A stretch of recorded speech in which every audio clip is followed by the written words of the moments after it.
BNP সরকার গঠনের মাত্র 2 মাসের মাথায় এই ফোরামে যারা আছেন সবাইকে নেমে আসতে কিংবা কথা বলতে বাধ্য করছে।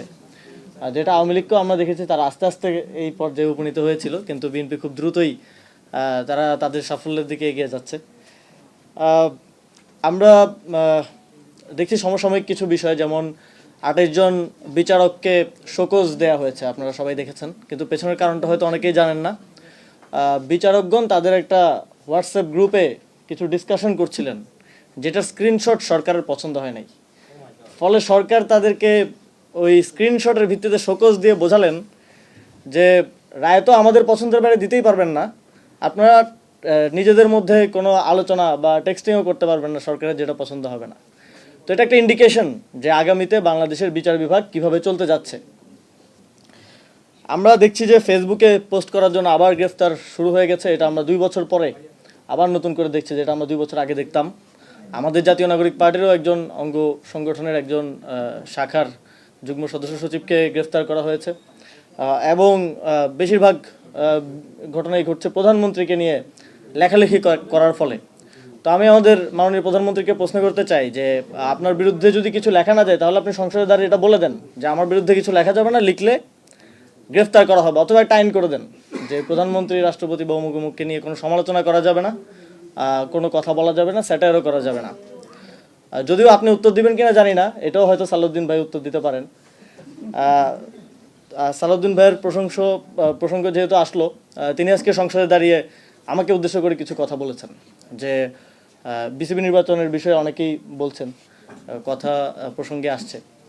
তিনি বলেছেন যে আগের নির্বাচনের সময় কাউন্সিলর আনার ক্ষেত্রে প্রভাব বিস্তার করা হয়েছে।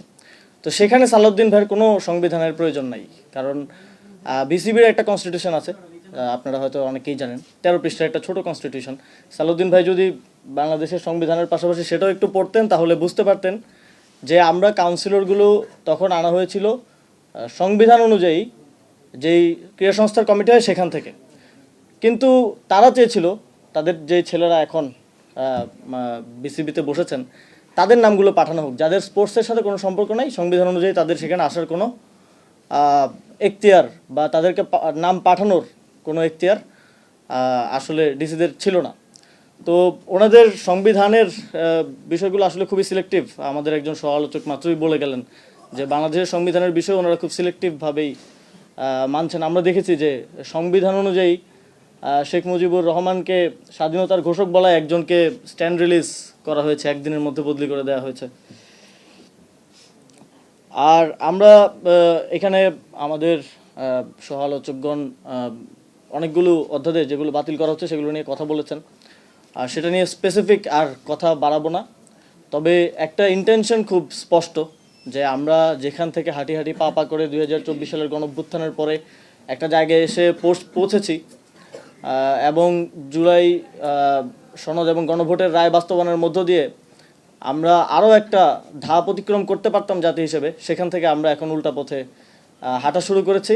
এবং যেটা শেখ হাসিনার ভাষায় অ্যাবসলিউট পাওয়ার আমরা তিনি চান শুনেছিলাম, সেটাই এখন বর্তমান সরকারের মধ্যে আমরা দেখতে পাচ্ছি। তবে তারা 2 মেয়াদ শেষ করে চাচ্ছেন না, তারা এখনই চাচ্ছেন অ্যাবসলিউট পাওয়ার।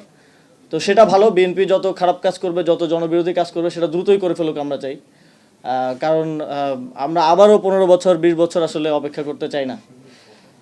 আর আমাদের জুলাই গণঅভ্যুত্থানের পরে জনগণের যে আকাঙ্ক্ষা ছিল, রাষ্ট্রের কাঠামোগত যেই সংস্কারের স্বপ্ন জনগণ দেখেছিল, আমরা বিভিন্ন রাজনৈতিক বাস্তবতা কিংবা বিভিন্ন ধরনের বাধা বিপত্তির কারণে সেটার একটা রিডিউসড এবং কম্প্রোমাইজড ভার্সন আমি মনে করি যে জুলাই সনদের জায়গায় এসেছে। আমরা সংবিধান পুনর্লিখনের কথা বলেছিলাম, এবং এখানে আরেকজন ছিলেন বদিউল আলম মজুমদার স্যার, আলী রিয়াজ স্যার, তিনি ছিলেন ঐকমত্য কমিশনের দায়িত্বে।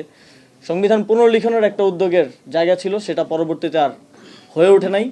কিন্তু এখন আমরা এমন একটা পর্যায়ে এসে উপনীত হয়েছি যে আমাদের ওই রিডিউসড কিংবা কম্প্রোমাইজড ভার্সনটাও বাস্তবায়ন করতে গিয়ে আমরা সেটা করতে পারছি না, এবং বিএনপি সরকার সেটাকে পুরোপুরি তাদের যেই নির্বাচনের পূর্বেকার সময়ের পজিশন সেখান থেকে পল্টে নিয়ে এখন পুরোপুরি সেটা বাতিল করে দেয়া। ইভেন যেই অধ্যাদেশগুলো আহ, সরকারের ক্ষমতাকেও কমায় না সেই অধ্যাদেশগুলো বাতিল করে দেওয়া হচ্ছে। ব্যাংক রেজুলেশন অধ্যাদেশের মতো খুব নিরীহ অধ্যাদেশ, যেটা আর্থিক খাতের জন্য কিংবা যেটার সাথে রাজনৈতিক কিংবা সংবিধানের কোনো ধরনের আহ, সম্পর্ক নাই, সেগুলোকেও তারা বাতিল করে দিচ্ছে।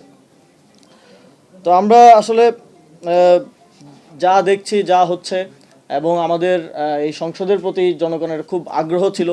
17 বছর ধরে জনগণ, 17 বছর না প্রায় 20 বছর ধরে জনগণ সংসদে প্রাণবন্ত আলাপ আলোচনা শোনে নাই, এবং সেই কারণে মানুষের একটা আগ্রহ তৈরি হয়েছিল এবং মানুষ সংসদকে ফলো করছে, সংসদ অধিবেশন শুনছে, আলাপ আলোচনা হচ্ছে। কিন্তু কার্যত 2/3 পাওয়ার ফলে এই সংসদ একটা অকার্যকর সংসদ হয়ে গেছে আর কি। তো সংসদে আমাদের প্রতিনিধিরা নিরীহ সংসদ সদস্যের মতো কথাই বলতে পারছেন, কিন্তু সেটার কোনো রিফ্লেকশন কিংবা সেটার কোনো বাস্তবায়ন আসলে এই সংসদের মধ্য থেকে জনগণের পক্ষে কোনো রায় আসা আদতে সম্ভব না। ফলে আপনারা দেখবেন যে বিরোধী দল হিসেবে, বিরোধী জোট হিসেবে আমাদেরকেও রাজপথে কর্মসূচি দিতে হচ্ছে। আগামী 4 দিন আমাদের, আগামীকাল থেকে 4 দিনের কর্মসূচি আছে। আমি বাংলাদেশের জনগণকে আহ্বান জানাবো যে আপনারা আমাদের কর্মসূচির সাথে যুক্ত হন, এবং এই যে আজকের যেই আলোচনা, এরকম আরও আলোচনা চলছে, বিভিন্ন ফোরামে আলোচনা হচ্ছে, এবং আমাদের যেই সিভিল সোসাইটির প্রতিনিধিরা আছেন তারা খুব সরব আছেন। এবং জুলাই গণঅভ্যুত্থানের পরে বিএনপি যদি ভাবে যে তারা এই যা ইচ্ছা তাই করে পার পেয়ে যাবেন, সেটা সম্ভবত হবে না। কারণ আমি দেখছি যে যেভাবে খুব দ্রুত অধ্যাদেশগুলো বাতিলের ঘটনায় বাংলাদেশের সর্বস্তরের মানুষ, সিভিল সোসাইটির প্রতিনিধিরা সবাই কথা বলছেন এবং আওয়াজ তুলছেন, এটা বাংলাদেশের জন্য একটা ইতিবাচক পরিবর্তন বলে আমি মনে করি। এবং বারবার বলা হয় যে গণঅভ্যুত্থান তো আর প্রতিদিন হয় না, কিন্তু জনগণের পিপলস উইল যদি ডিউ থেকে যায় তাহলে সেটা প্রতিষ্ঠিত হয়। সেটা সময়, সেটা হয়তো আজ হবে না, কাল হবে, কাল হবে না, পরশু হবে, কিন্তু সেটা প্রতিষ্ঠিত হবেই। আমরা 69-এর গণঅভ্যুত্থান দেখেছি, কিন্তু 69-এর গণঅভ্যুত্থানে যে পিপলস উইল ছিল, 70-এর নির্বাচনে আমরা সেটার প্রতিফলন দেখেছি, কিন্তু সেটা বাস্তবায়ন না করার ফলে 71-এর মুক্তিযুদ্ধও আমাদেরকে দেখতে হয়েছে। ফলে 24-এর গণঅভ্যুত্থানের যে পিপলস উইলের কারণে এই গণঅভ্যুত্থান হয়েছে এবং গণভোটে যেটার প্রতিফলন এসেছে, সেটা যদি বাস্তবায়িত না হয় তাহলে হয়তো আমাদেরকে আবার এরকম কোনো পরিস্থিতি দেখতে হতে পারে। সেটার জন্য নট নেসেসারি যে রাজনৈতিক নেতৃত্বের প্রয়োজন হবে। আমরা দেখেছি জুলাই গণঅভ্যুত্থানে কোনো রাজনৈতিক নেতৃত্বের প্রয়োজন হয় নাই। মানুষের মধ্যে এখন অনেক বেশি সচেতনতা তৈরি হয়েছে রাজনীতির বিষয়ে। আমরা বিগত সময়ে দেখেছি যে একটা I hate politics kind of approach জনগণের মধ্যে, বিশেষ করে ইউথদের মধ্যে ছিল, সেটা এখন আর নাই।